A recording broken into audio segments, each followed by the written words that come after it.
Welcome. This is Sananda. The future, of course, is a huge and fascinating topic. And big though it is, I want to widen the first question out a little bit. There's a question about the most effective way to influence the outcome of an election, but let's broaden that to what's the most effective way to influence the outcome of anything? What's the most effective way to act in the world to create the kind of future that you would like to experience?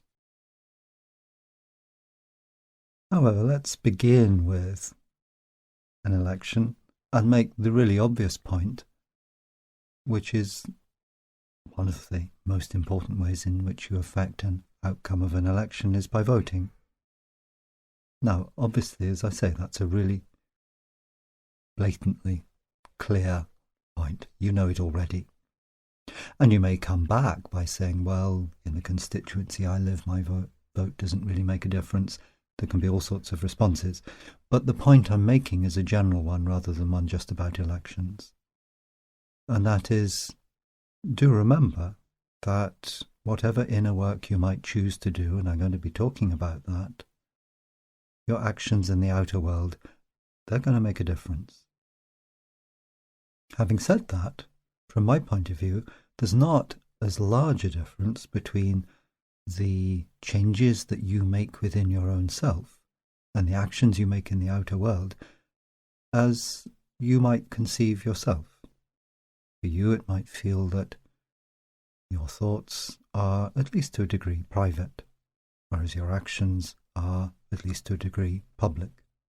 And that therefore, if you wish to influence the world, it's really going to be your actions in the outer world rather than the actions that you choose in your inner world that are going to make the biggest difference.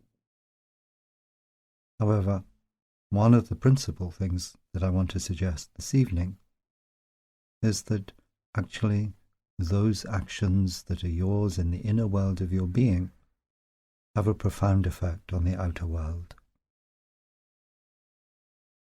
And that's implicit really in the second question.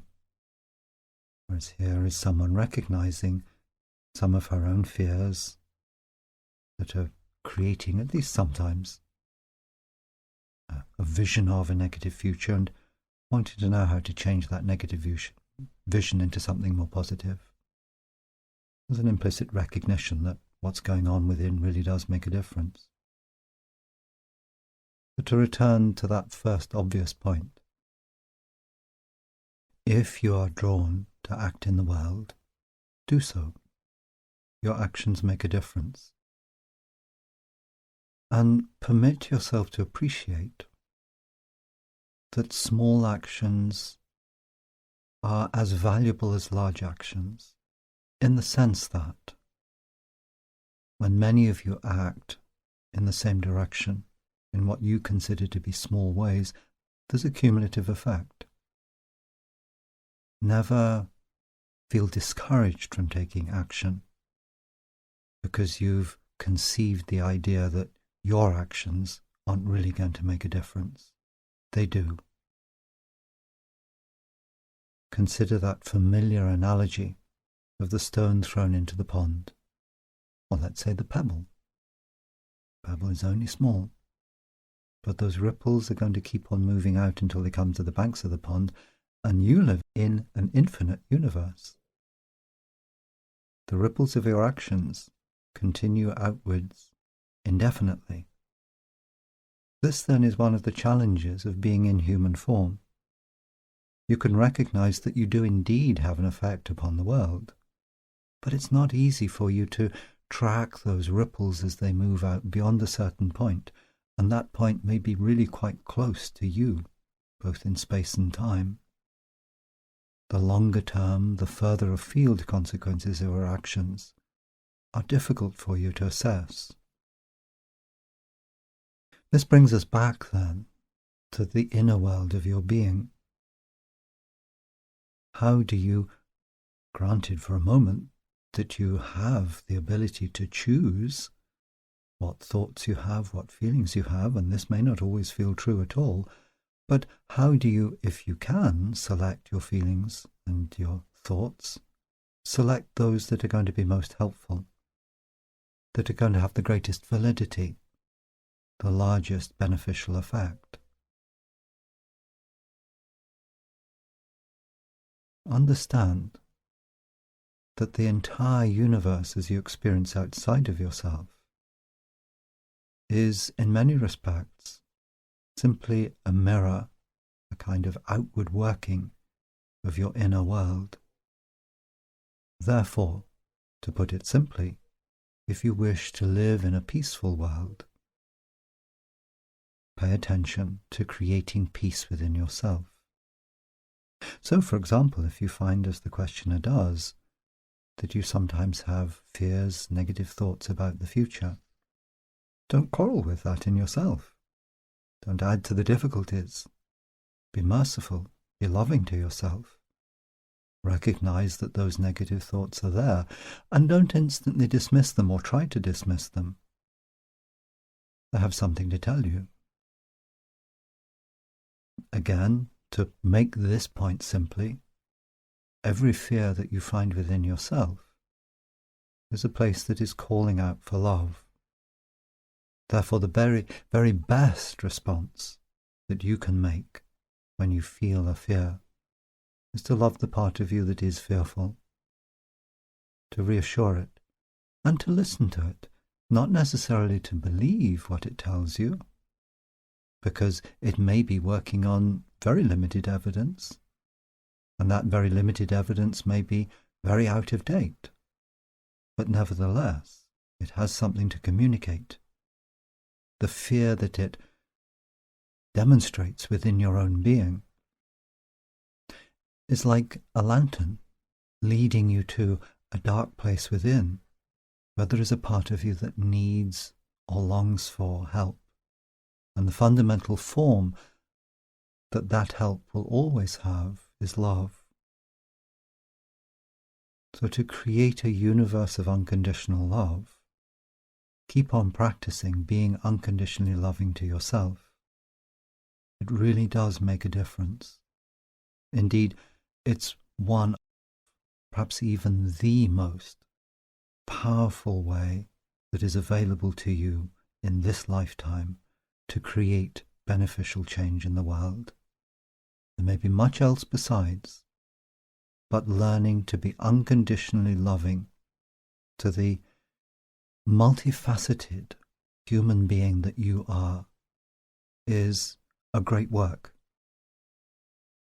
It is of great value. It sends a message of peace out to the entire universe. It reaches way beyond what you can imagine right now. And if you struggle with that, don't belittle yourself. Don't feel inadequate. Don't compare yourself to others. You're unique.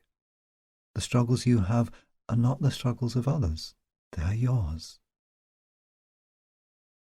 Honor yourself. Recognize that holding a positive vision for the future is a skill. You develop it over time. Treat it as any other skill that you might learn. You will never learn to play the piano well if you're not prepared to be not very good to start with.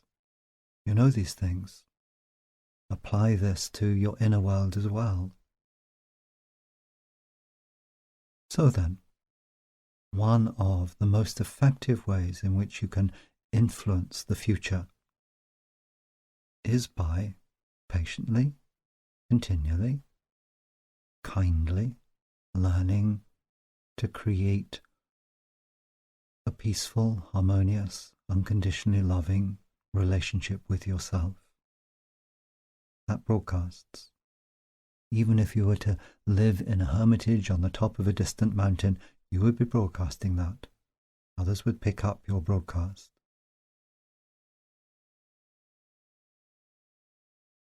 Now let's turn to another point, related but a little bit different.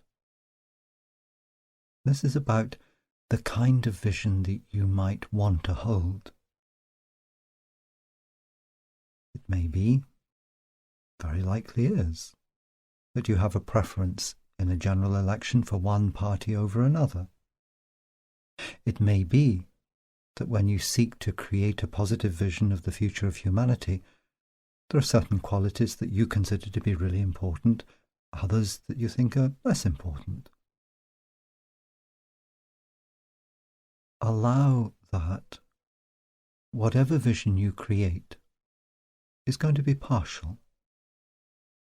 Partial, both in the sense of it probably being a little bit partisan at least, but partial also in the more important sense that you are a contributor to the future of humanity. It is not given to you to dictate that future. You may well not want to, but you might find there's a little piece of you that says, if I was the queen of the world, or if I was the king of the world, this is what I would do. Well, love that part too, but don't take it too seriously. Recognize that you do not have all of the truth at your disposal. You may be a very wise being, you have much wisdom within you, for sure, but not all of the wisdom. You are one amongst billions, and everyone has a contribution to make to the future of humanity. So what you can find, and this is important too, is that when you look at creating or influencing the future, that you are simultaneously contributing to the vision that humanity holds, a general flow in the direction of the future, and at the same time you are creating your own unique experience, your own unique future. Your future may or may not be at variance with the general future of humanity. Were it the case that humanity was finding itself addicted to danger, fear, difficulties, you might decide that that is not your future, that it is not a future that you want to add energy to, that you want to do your best to hold a vision of a different future. You are free to do that. Others can choose the future that feels most realizable to them. You can realize the future that is true for you. If there are troubles in the world, you do not have to be there participating in them. There may still be much that you can do to help where there are difficulties in the world. That is your choice. And how you help is also your choice.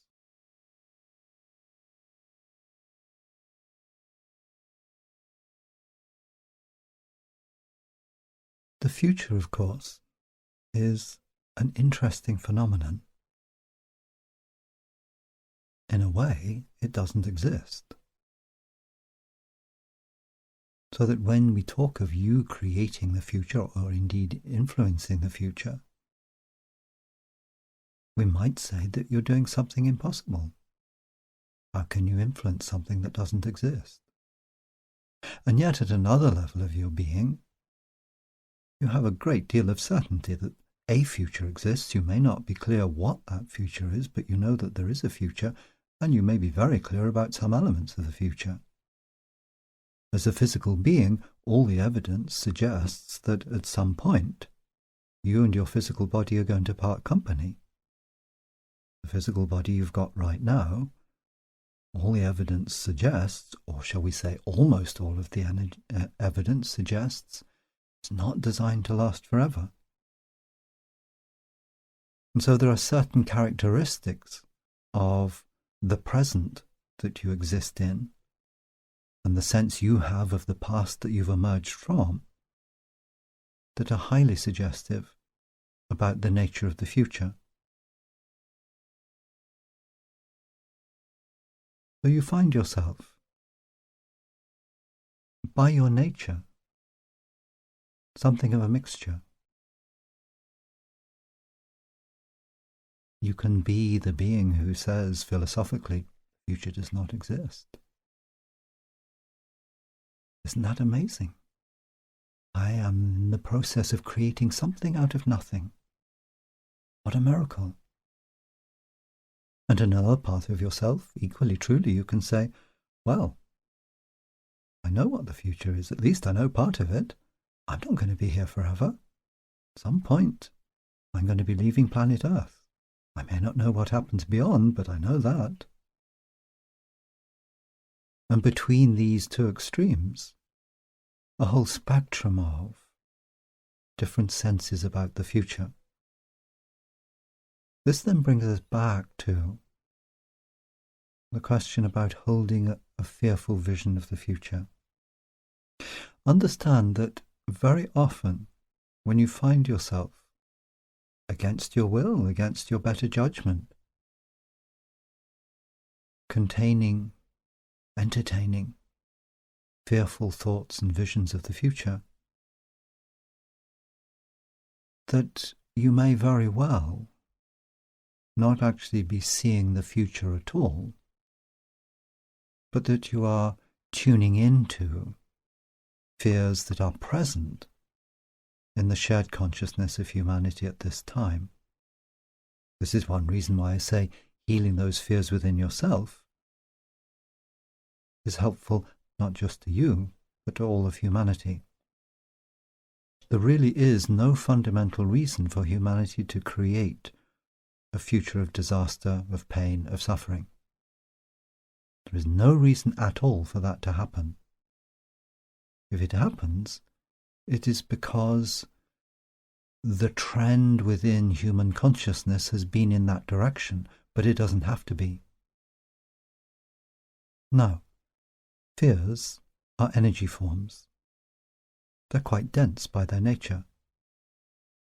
You've noticed when you feel fearful that you can find that even at the physical level, that's affecting you. Your shoulders may slump. Your head may go down, you may curl in on yourself, almost as if you were carrying a heavy weight, because actually that's what you're doing. It's an energetic weight, not a physical weight, but it has the same effect.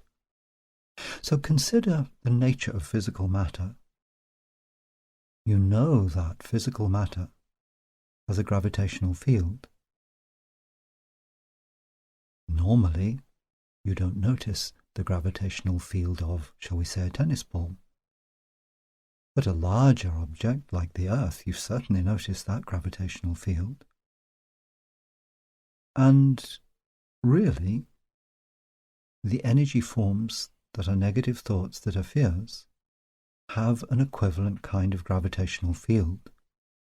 So again, use this as a reason not to be hard on yourself when you find yourself sucked in to spaces and places of fear. Those places have their own equivalent of a gravitational field. They pull your attention. It's that call for help, really. It's love that heals that pull inward, that pull downward.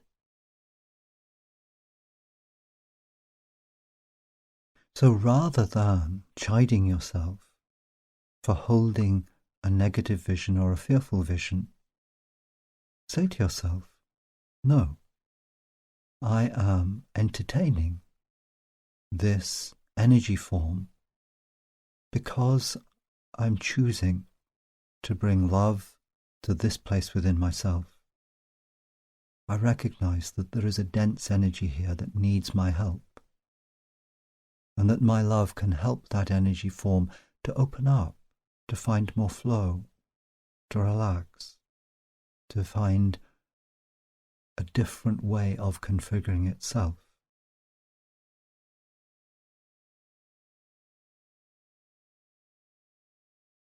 Do your best not to judge either yourself or others. So when you look into the world, when you look at something like an election, as I've suggested, you may well find that you're quite partisan about it. There are the good guys and the bad guys. And when you look out into the world in general, you may have that sense. You may feel that, yes, there are spiritual people. They're doing a lot of good on earth. And then there are these idiots. They don't know what they're doing at all. well, that's all right. But ease back on that judgment. Who knows? You are like icebergs. A tiny bit of you shows above the surface. Some of the people who seem to be doing the worst or the most foolish things on earth may turn out to be the greatest souls. You cannot always tell why people are acting in the way that they are. This does not mean that all actions are equal, that you just shrug your shoulders and say, whatever, I don't mind what happens in the world. At a certain point, that becomes true. You can come to a place on your journey of growing spiritually where you truly don't mind what happens. Everything is all right. But you come to that place because you are able to unconditionally love all beings and all actions. You can still recognize that some paths are more aligned with divine will than others. Therefore, to come back to influencing the future, when you wish, and it's very natural that you do, when you wish to influence the future, to create a better world, by all means have your personal vision. Your personal vision contributes to the vision of humanity. Each of you within your heart has carried into this world a deep and incredibly beautiful vision of how the world can be. But each of you is like a piece of the jigsaw. That beautiful world you imagine really only comes into being when all of the pieces of the jigsaw come together. This is one reason why I encourage you to be unconditionally loving of others, to release judgment of them, their qualities, their actions, to understand that everyone is doing the best that they can.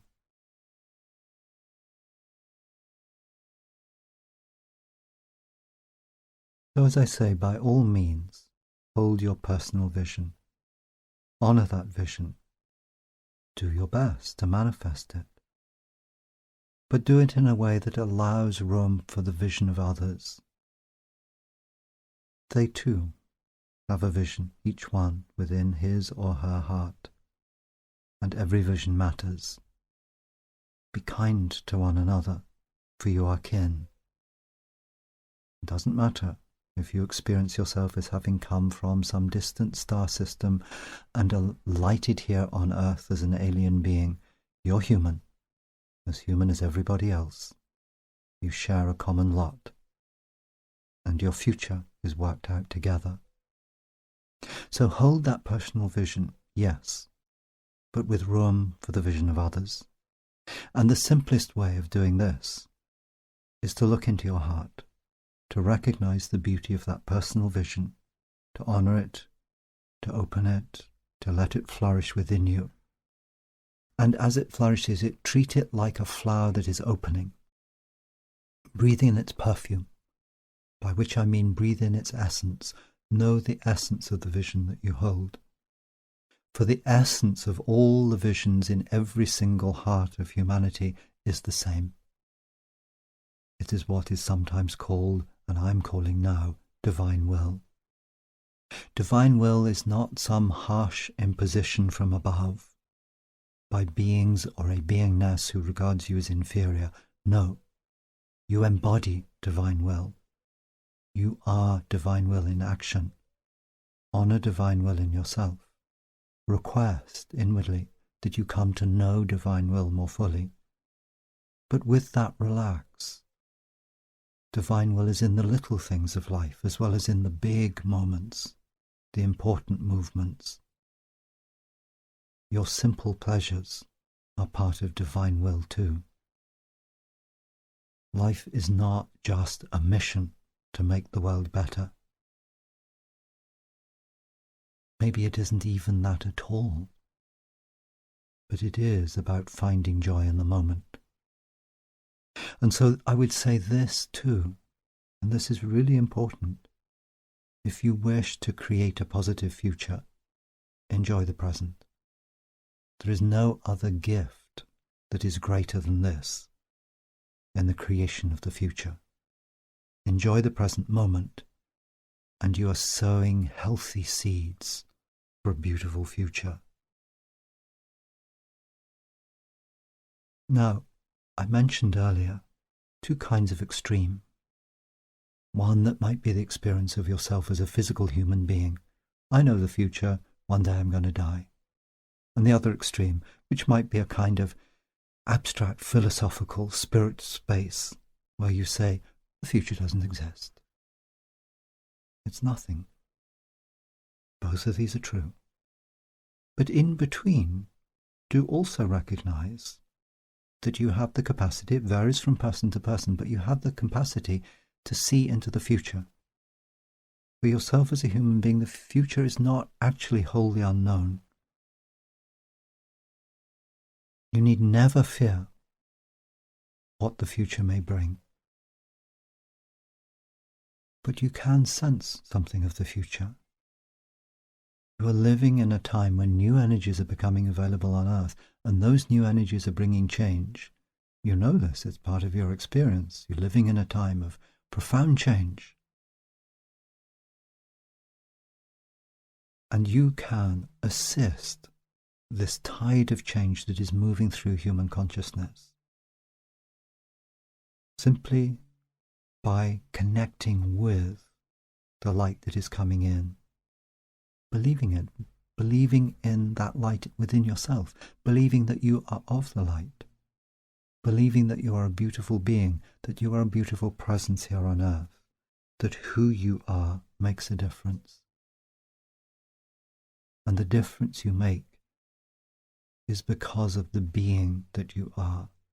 What you do is important too, but reside in the knowledge that who you are is making a difference.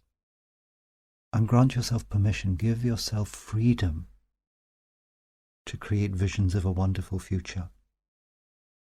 Don't let either your fears or the fears of others that you're picking up, that are broadcast out there, alter that. Recognize that you can hold a vision of a wonderful future and at the same time have a part of you that is fearful, that thinks, oh no, we're off to hell in a handcart, the whole world is disaster, everything's going wrong. Yeah, there can be a little bit of you feeling like that, maybe quite a big bit. But that does not actually prevent you simultaneously having a big, beautiful vision of a wonderful future. And, very importantly, as we come to the close of this broadcast, know that you can permit yourself to experience that beautiful future. Know that you deserve it. You deserve a beautiful present. You deserve a beautiful future. Open your heart and welcome in the highest future that you can imagine. And with that, with our love, go well.